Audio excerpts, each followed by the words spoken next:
दोस्तों नमस्कार, आप देख रहे हैं अपना YouTube channel be your money manager. दोस्तों, अगर आप आईटीआर यानी इनकम टैक्स रिटर्न भरने जा रहे हैं तो आपके लिए जरूरी है कि किन किन दस्तावेजों को अपने साथ रखना है। तो इस एपिसोड में हम आपको बताएंगे कि आईटीआर भरते समय किन किन दस्तावेजों को अपने साथ रखें। लेकिन सबसे पहले मैं आप सबसे गुजारिश करता हूं कि अगर अभी तक आपने इस यूट्यूब चैनल को सब्सक्राइब नहीं किया तो जल्दी से कर ले। साथ ही साथ अपने दोस्तों, रिश्तेदारों, अपने जान पहचान वालों को भी इस यूट्यूब चैनल को सब्सक्राइब करने के लिए कहें, शेयर करने के लिए कहें, लाइक करने के लिए कहें, क्योंकि इस यूट्यूब चैनल के जरिए पैसों से जुड़े आपके हर सवाल के जवाब दिए जाते हैं। तो चलिए आगे बढ़ते हैं।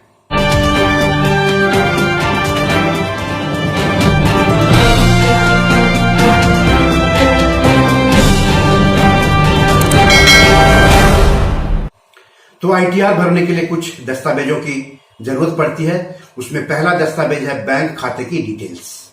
अपने सभी बैंक अकाउंटों की डिटेल्स अपने साथ रखें। सभी अकाउंट के बारे में भी बताना होगा। बैंक अकाउंट अपडेट रखें। फिर है पैन कार्ड, फिर है आधार कार्ड। पैन कार्ड की जानकारी देनी होगी आपको। आधार की डिटेल्स देना जरूरी है। आयकर अधिनियम की धारा 139A के मुताबिक अपनी आय के रिटर्न को फाइल करते समय अपना आधार विवरण देना जरूरी है। इसके अलावा पैन और आधार लिंक भी होने चाहिए। चौथा है सैलरी स्लिप। टैक्स पेयर्स को house rent allowance, transport allowance इत्यादि के बारे में भी बताना होगा। ये टैक्सेबल है। इनकी जानकारी सैलरी स्लिप में दी होती है। फिर है फॉर्म 16। आईटीआर भरने वाले नौकरी पेशा के लिए सबसे जरूरी दस्तावेजों में से एक है फॉर्म 16। फॉर्म 16 एक टीडीएस सर्टिफिकेट है। इसे कंपनियां अपने कर्मचारियों को जारी करती हैं।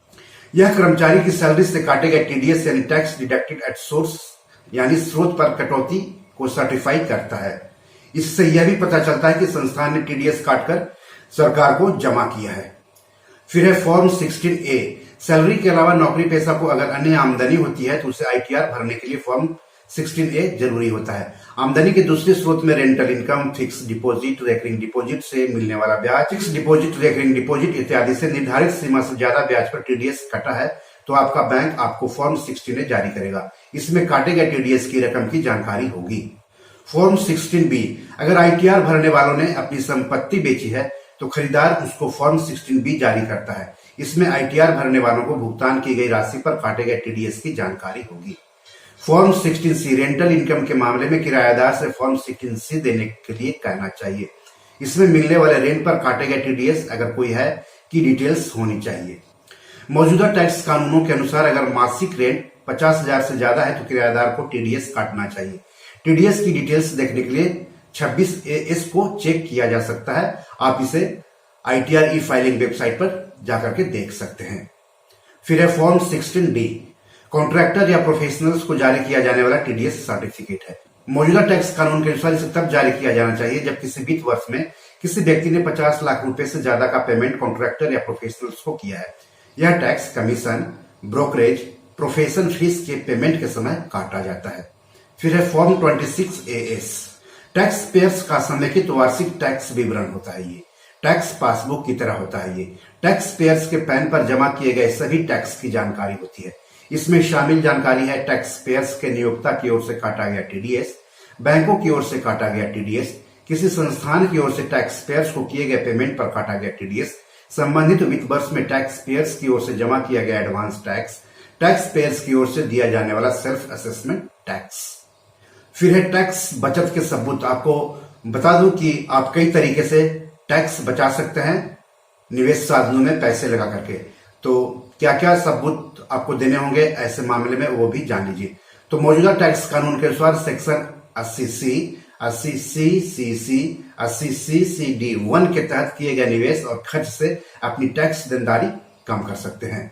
सेक्शन 80C में शामिल विकल्प हैं कर्मचारी भविष्य निधि यानी ईपीएफ, पब्लिक प्रोविडेंट फंड यानी पीपीएफ, म्यूचुअल फंड की ELSS यानी इक्विटी लिंक्ड सेविंग्स स्कीम में निवेश, जीवन बीमा के premium, national pension system NPS, 5 वर्ष की न्यूनतम अवधि के लिए फिक्स डिपॉजिट, वरिष्ठ नागरिकों की बचत योजना में योगदान यानी SC/SS में निवेश, यूलिप में निवेश, NSC सुकन्या समृद्धि योजना में निवेश, होम लोन की मूल रकम का रीपेमेंट, बच्चों की ट्यूशन फीस इत्यादि। सेक्शन 80CCD में शामिल है केंद्र सरकार द्वारा प्रमाणित पेंशन योजनाओं में योगदान। सेक्शन 80CCF में है लंबी अवधि के बुनियादी ढांचे के लिए बने बॉन्ड में निवेश। सेक्शन 80C में शामिल है सरकार द्वारा अनुमोदित इक्विटी योजनाओं में निवेश। इसके अलावा स्वास्थ्य बीमा के चुकाए गए प्रीमियम पर सेक्शन 80D के तहत डिडक्शन का भी फायदा मिलता है। तो इनसे जुड़े हुए दस्तावेज आपको अपने पास रखने होंगे ITR भरते समय, अगर आपने इन सेक्शन के तहत निवेश किया है तब। इसके अलावा है बैंक या पोस्ट ऑफिस से इंटरेस्ट सर्टिफिकेट। टैक्स पेयर्स को ITR फॉर्म में अपनी ब्याज आय का स्रोत बताना जरूरी है। टैक्स पेयर्स को बचत खाते, फिक्स डिपॉजिट या किसी अन्य स्रोत से अर्जित ब्याज आय की जानकारी देनी है। बैंक या पोस्ट ऑफिस से इंटरेस्ट सर्टिफिकेट लेना मत भूलें।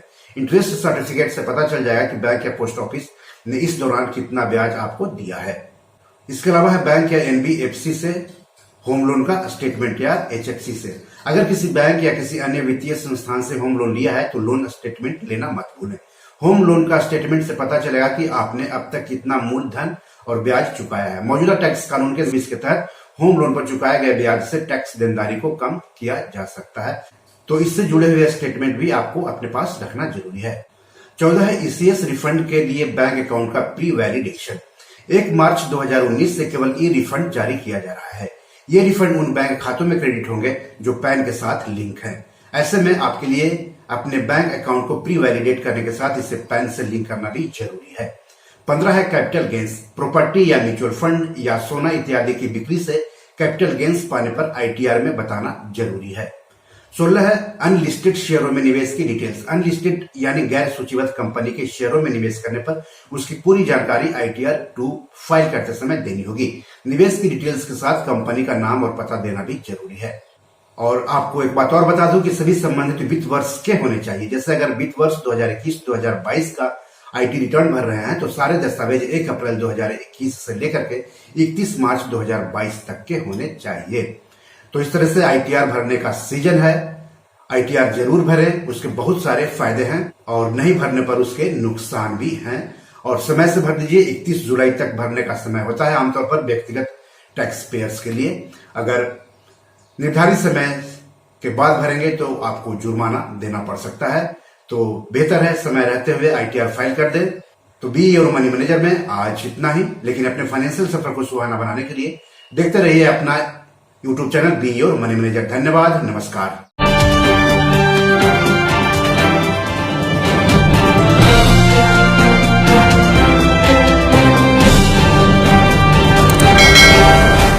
दोस्तों, ये मेरी 7 किताब है जो कि Amazon.com पर पब्लिश है। आप इसे डाउनलोड करके पढ़ सकते हैं। इन किताबों के लिंक्स इस वीडियो के डिस्क्रिप्शन में दिए हुए हैं। इन 7 किताबों में से 5 किताब मनी मैनेजमेंट पर है, यानी पैसा निवेश करके अधिक पैसा कैसे कमाएं पर आधारित है।